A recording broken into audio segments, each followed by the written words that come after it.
SBN телевизийн оргил цаг нэвтрүүлгийн урилгыг хүлээн авч хүрэлцэн ирсэн танд баярлалаа. Тэгээд цагаа аварж байгаа. Тэгээд эрчим хүч дулаан гэл цахилгаан гэл яриад эхлэхээр л таны нэр орж ирдэг л дээ. Ер нь олон жилж ажилласан, хойно бас нэлээд боловсрол эзэмсэн.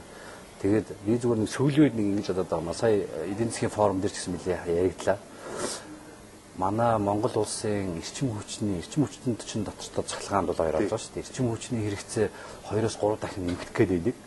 Тэгсэн тэрийг үйлдвэрлэж байгаа их усөрөмнүүд маань хангалттай биш байгаа даа. Бид нар ч одоо нэг мэдсэн чинь дулаангуу тоггүй болчих юм шиг нэг юм айц төрсөн. Таийн талаар юу гэж боддог вэ? Тэг дулаан хангамжийн асуудыг шийдъя гэж. Уул нь бол 86 оны алдад Гипрогор гэдэг энэ хот байгуулалтын хүрээлэн зөвлөлт олсон хүрээлэн 75 оны проектоор бол тэр Улясны хаманд нэг дулааны их үсэлт явах гэж ирсэн. Гэтэл тэр үений чинь дараахан нөгөөх хувьсгал гарлаа шүү дээ. 89 оны хувьсгал гарлаа. Тэгээ байдлыг нөөцлөгдөөд энэ хотын байгаль орчны бохирдол эхэллээгэнгүүтээ ерөөсөө энэ Улясны хаманд тэр усныхаа их үсэл дээр станц барих бол зохисгүй маа. Дээр нь уурын хэрэглэгч гарч ирэх юм бол бүр одоо таавал аршинны үйлдвэрлэл сонс тааж гисэн үгүй сүүлийн тэр масс гэдэг вебсайтэнд бол юу гарч ирж байна шүү дээ. Улаанбаатар хотыг түнээр харанхуй мөрөхөд одоо ойртож байна гэж. Тэгж пессимист үзэл байдаг болохгүй л дээ. Гэхдээ ямар ч байсан энэ эх 4 жилд дулаан хангамж эрчим хүч хангамж их хүнд өнгөрөх нэ. Тийм учраас бид одоо энэ хөтөл боловсруулж байгаа намууд ер нь хоорондоо живсэлцөөд гэрээретний ангадагч үнэхээр хэрэгцээ хангах шаардлагатай асуудалд анхаарах зөв юм шиг байна. Юу ярьж байгааг бол 5 дугаар тезгэд яриад байгаа маань концессор хийгдэж идэг. Энэ маань нөгөө айл маань барих, ашиглах, шилжүүлэх хэлбэрийн учраас хөрөнгө оруулалтаа нөхөхийн тулд араас 20 жил ашиглана. Тэгэхээр тэр үн чинь өмнөө тогтоох болно доо. Тийм шүү дээ. Тэгэхээр тэр тез маань барилаа гэхэд 16 оноос нааш болчиход байгаа байхгүй. Засгийн газрын бүрэн эрхийн хугацаа 4 жил байхад энэ эх 4 жилийн засгийн газар бол маш хүнд байх нь шүү дээ. Тэгэхээр та яг урьдчилан төсөөлсөн байна. Үнэхээр тийм уул уурхай хөгжиж байна. Энэтэй холбогдоод одоо эрчим хүчний хэрэглээ маш огцом өслөө шүү дээ. Тий. Тэгэхдээ зэрэг биднүүд энийг яаж шийдэх вэ гэдэг гарцаа хайх хэрэгтэй болж байгаа. Тэгэхээр би ганцхан сонин жишээ хэлье л да зүгээр. Үзэгчд сонин болов уу гэж бодож байна. Ямар ч үстэй өгөөд энэ үндэ 1987 оноос хойш 25 жил 26 жил Монгол улсад ялгатаа дархан тээц 28 мегаватт 36 мегаватт Эрдэнэтийн тээц 28 мегаваттын хэмжээний тийм станцыг манай төр засаг барьж чадсангүй шүү дээ. Тийм. Ховхоос өнгөрчлөө. Гэтэл одоо энэ өнгөрсөн одоо энэ эрчим хүчний мастер план гэж гарч ийн л да. Гэтэ энэ бас 12 онд багтаж гарах юм. Гэтэ энэгээр 13 захлаа стандарт барих тухай ярьж байгаа байхгүй. Юмгүй байж 25 жил чимээгүй байснаа гинт их юм барина гэж мөрөөж болохгүй шүү дээ. Тэр чинь зүгээр ганц цохилтоор хийдэг ажил биш л дээ. Лазаргийн захирал ганцхан юм ойлгох хэрэгтэй. Та одоо зөв хувийн хөвчлөлтийн сая ухаан хадагт нэг 18 мегаватт станц барихад 2 жил зарцуулсан. 133 мэргэжлийн боловсон хүчин бидэхэд маш их зардал гарлаа. Гэтэл саяын ярьж байгаа станцууд чинь доор хаяа 600 мегаватт гэж байгаа. Гэтэл манай 4-р цахилгаан станцын чадвар маань 540 мегаватт байхгүй юу? Тэгэхээр тест дөрөвтэй дүүцхээр тийм станц барих гэж байгаа бол тэрэнд хугацаа ордог байхгүй юу? Тэгээ шүү дээ. Тэгээд тэрэнд маш их хөрөнгө оруулалт шаардлагатай. Тэгэхээр тэрийг хүлээхгүйгээр бид бол ингэж ярьж байна. Би одоо энэ Улаанбаатар хотын 2020 оны ерөнхий төлөвлөгөөний тодтол 30 он хүртэх тойм дээр одоо зөвлөхөр ажиллаж байгаа юм байна. Тэгэхээр бид хотын удирдлагатай юу гэж тогтсон байна вэ гэвэл ерөөсөө энэ хотын зүүн хэсгээр нь яаралтай өөрөө одоо хөрөнгө босгож дулаан хангамжийн асуудыг шийдъя гэж. Уул нь бол 86 оны алдад Гипрогор гэдэг энэ хот байгуулалтын хүрээлэн зөвлөлт олсон хүрээлэн 75 оны проектоор бол тэр Улясны хаманд нэг дулааны их үсэлт явах гэж ирсэн. Гэтэл тэр үений чинь дараахан нөгөөх хувьсгал гарлаа шүү дээ. 89 оны хувьсгал гарлаа. Тэгээ байдлыг нөөцлөгдөөд энэ хотын байгаль орчны бохирдол эхэллээгэнгүүтээ ерөөсөө энэ Улясны хаманд тэр усныхаа их үсэл дээр станц барих бол зохисгүй маа. Дээр нь уурын хэрэглэгч гарч ирэх юм бол бүр одоо таавал аль шинийн үйлдвэрүүдийг сонссон байна. Яаж вэ? Уур хэрэглэдэг үйлдвэрүүд маш их бохирдолтой.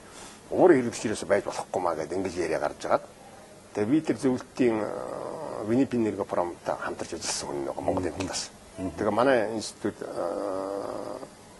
88 онд нөгөө проектыг хийгээд авчрахтаа нөгөө Гипрог орчин байрлалаа өөрчилсөн шүү санд инженерээ. Би дахиад нэг талбай сонгоё гэж. Тэгсэн чинь яасан гэж нөгөө Гипрог орвын одоо Улаанбаатар хотын түвшин 1360 орчим метр гэдэг байхгүй. Гэтэл 1425 метрт бараг 100-аад метр өндөр тэр цагаан даваа гэж ярьдаг ганц удаг гэж. Тэр хавьд дулааны станц тавих юм. Дулааны их усүр тавих юм бол салхи тогтохгүй юм байна. Байгаль орчинд нөлөөлөхгүй юм байна. Хамгийн гол нь Гипрогорын ерөнхий төлөвлөгөөр бол Улаанбаатар хотыг хойд чиглэл төгжүүлнэ гэж юм төлөвлөгөө. Хоошоо 75 оны Гипрогорын төлөвлөгөө тийм байсан.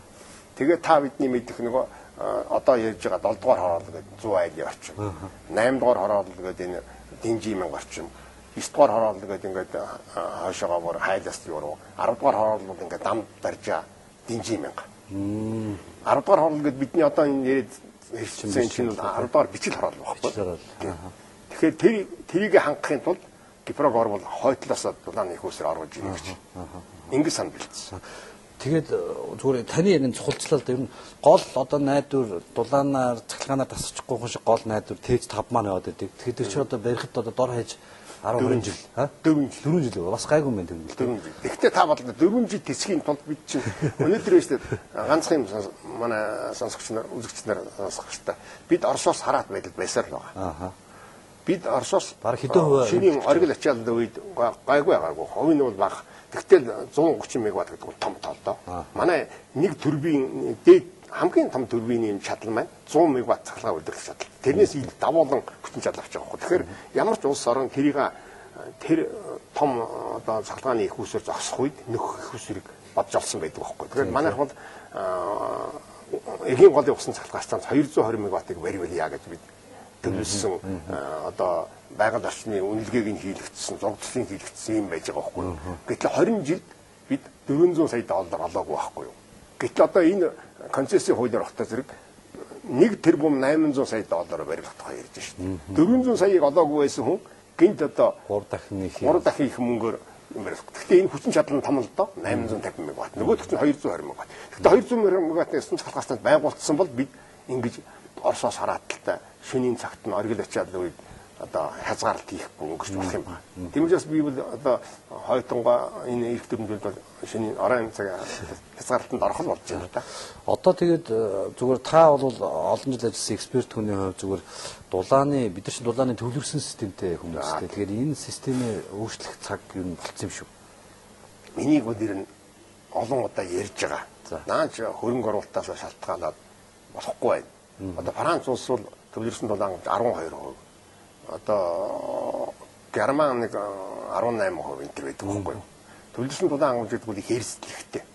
Одоо 1800-ийн шугам задарлаа гэхэд 5 км-ийн арай тус одоо ухан хай одоо маш их том усан оргилуур үүсч тэлдэг гэж байгаа. Өвлийн хүйт нь хас 20 градус чинь 120 градустай ус чинь газар руугаа шингэхгүй.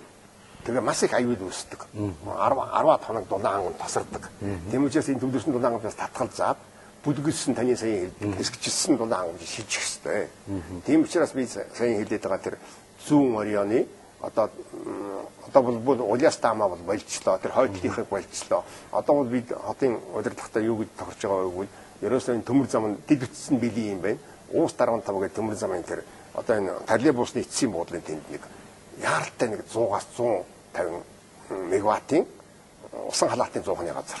Тэр нь юу гэсэн үг вэ? Цахилгаан үйлдвэрлэхгүй, уур үйлдвэрлэхгүй. Зөвхөн дулаан үйлдвэрлэх учраас маш их юм тусах байхгүй. Нэг 100-аас 150 сая доллараар ганц 2 жилийн дотор босчихоор байхгүй. Нөгөө 4 жилийн чинь хүлээхгүй болж байгаа биз? За хоёр дахь гарцуул энэ манай эрчим хүчний газрын дарга хийж байгаа ажилтнаа байдаг гэсэн хэн гэж юм байт юм да Баярбаатар гэж. Тэр хүн тест дөрвийн дарга олон жил хийгээд тэр бас тест станцын ашигт ажиллагааг бодоод өөрөө тэр зураг төсөв хийлгүүлсэн байна. За одоо тэр 4 дугаар цахилгаан станцын орчинд байсан уурын хэрэглэгч одоо байш үйлдвэр комбинатууд Байхгүй. Одоо хүнсний үйлдвэрүүд баахан махны үйлдвэрүүд энэ чинь уур авах байсан чинь уур илүүдэд байгаа. Тэр илүүд уураар нэг 215 мегаваттын